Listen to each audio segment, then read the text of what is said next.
Dear students, welcome back to my channel study with DCP science ক্লাসে তোমাদের স্বাগত। আগের দিন আমরা পড়েছিলাম জল দূষণ সম্পর্কে। আজকে আমরা পড়ব মাটি দূষণ বা সয়েল পলিউশন। মাটিকে আমরা কী বলি? ধরিত্রী মা, তাই না? সেই মাটি কিন্তু দিন দিন দূষিত হয়ে যাচ্ছে। কী করে? মাটি দূষণ কী? শিল্পকার্য, কৃষি বা বর্জ্য পদার্থ ফেলার ফলে মাটির প্রকৃতি বদলে যাচ্ছে। ফলে মাটি মানুষের ব্যবহারের অযোগ্য হয়ে উঠছে। অর্থাৎ মাটির গুণাগুণ যেটুকু থাকা দরকার তার তারতম্য ঘটছে। তখন একে আমরা বলবো দূষিত মাটি। শুধু তাই নয়, দেখো, এমনকি মাটিতে বসবাসকারী জীবাণুদেরও বাস করা সম্ভব হচ্ছে না। জীবাণুরা মাটিতে প্রচুর জীবাণু থাকে, তারাই সেফ নয় এখন। মাটিতে এত বিষাক্ত হয়ে উঠছে। এবার মাটি দূষণের কারণ। মাটি দূষক মানে যে সকল পদার্থ মাটিকে দূষিত করে তাদেরকে বলা হয়েছে মাটি দূষক বা সয়েল পলিউটেন্ট। দুটি কারণের দ্বারা হতে পারে মেনলি। নাম্বার 1, জীবাণু বা মাইক্রো অর্গানিজম, এবং নাম্বার 2, রাসায়নিক পদার্থ, সার, কীটনাশক ইত্যাদির দ্বারা। এবার জীবাণু কোত্থেকে আসবে? মাটি দূষকের উৎসগুলো কী কী?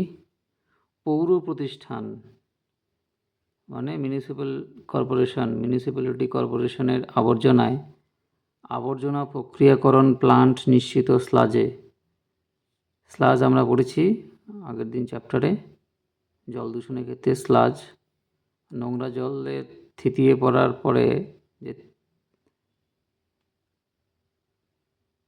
যে কাদা কাদা অংশগুলো থাকে সেগুলোকে বলা হয় স্লাজ।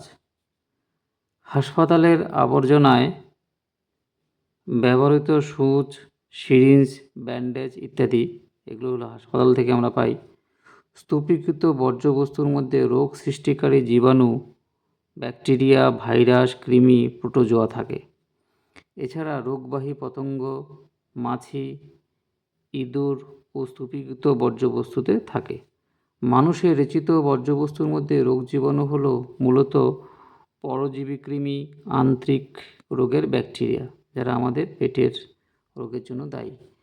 এইসব জীবাণু নানা রকম রোগের জন্য দায়ী। এবার রাসায়নিক পদার্থ কিভাবে মাটিকে দূষিত করছে? কৃষিতে ব্যাপক হারে ব্যবহৃত রাসায়নিক সার, রাসায়নিক কীটনাশক ও আগাছানাশক মাটিকে দূষিত করে। প্লাস্টিক দ্রব্য জ্বলন্ত সমস্যা। তোমরা কুরকুরে, লেস খেয়ে সব মাঠে ফেলছো, ডাস্টবিনেও থাকে, ফেলে অনেকে। এই প্লাস্টিক দ্রব্য, পলিথিন প্রভৃতিতে ব্যবহৃত রাসায়নিকও মাটিকে দূষিত করে। কীটনাশক, আগাছানাশক, শিল্প সংস্থার বর্জ্যবস্তুর মধ্যে থাকে সীসা, খুব ইম্পর্টেন্ট। সীসা, ক্যাডমিয়াম, পারদ, সব ভারী ধাতু, আর্সেনিক নামক ভারী ধাতু, এগুলোই মাটি দূষণের আরেকটি কারণ।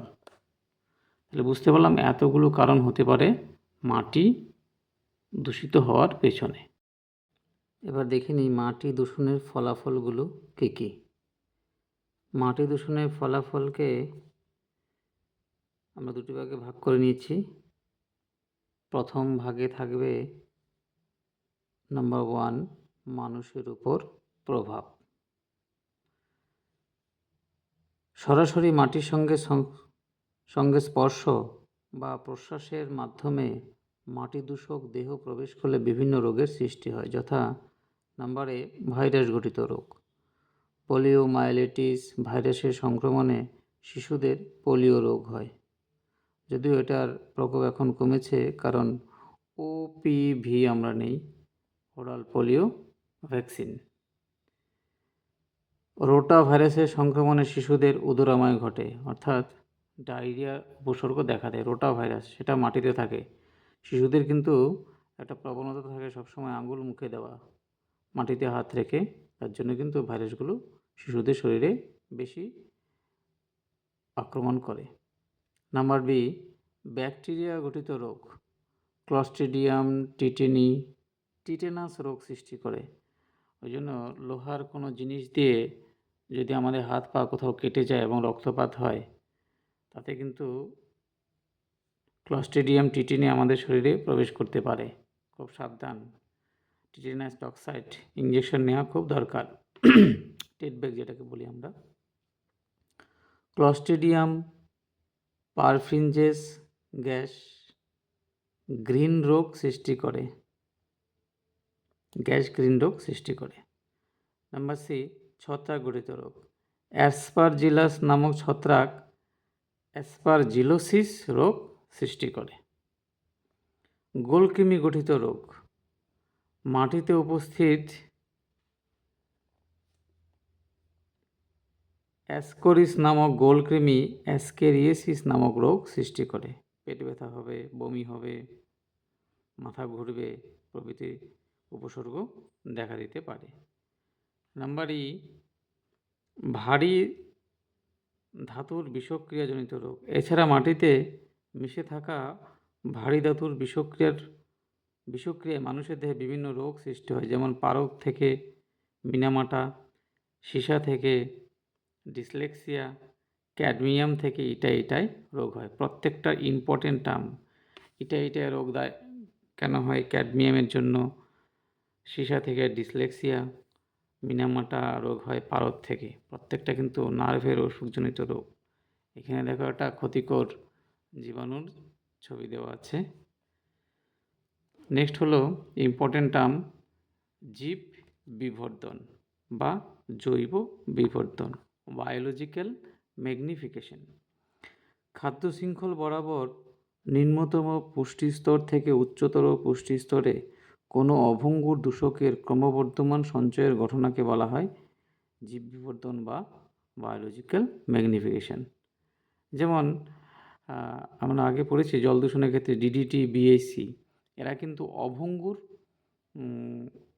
জৈব দূষক, মানে এরা পরিবেশে বছরের পর বছর অবিকৃত অবস্থায় থেকে যায়। হ্যাঁ, এরাই যখন জলের সাথে, কৃষিক্ষেত্র থেকে জলের সাথে মিশে নদীতে বা পুকুরে পড়বে, তখনই কিন্তু জীব বিবর্তন ঘটবে। এই যে ডিডিটি, বিএসি প্রভৃতি কীটনাশক কৃষিক্ষেত্রে ব্যবহার হলেও এরা সবশেষে জলে মিশে এবং জীবদেহের ফ্যাট জাতীয় পদার্থে সঞ্চিত হতে থাকে। প্রতিটি পুষ্টিস্তরে এই দূষকগুলির ঘনত্ব বৃদ্ধি পায় ও সর্বোচ্চ পুষ্টিস্তরে ঘনত্ব সর্বাধিক হয়।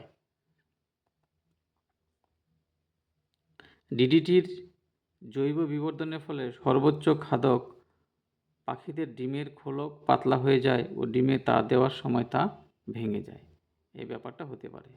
তাছাড়া আমাদের কোষে কিন্তু এই ডিডিটির পরিমাণ বা বিএসসির পরিমাণ দিন দিন বৃদ্ধি পাচ্ছে, একেই বলা হয় জৈব বিবর্ধন। আজ তাহলে এই পর্যন্তই। পরের দিন আমরা শব্দ দূষণ পর্যন্ত পড়ব। ততক্ষণ সবাই ভালো থাকো, সুস্থ থাকো, টাটা, বাই বাই। ভিডিওটি ভালো লাগলে অবশ্যই বন্ধুদের মধ্যে শেয়ার করে দিবে এবং আমার চ্যানেলটা সাবস্ক্রাইব করে নেবে। Bye bye.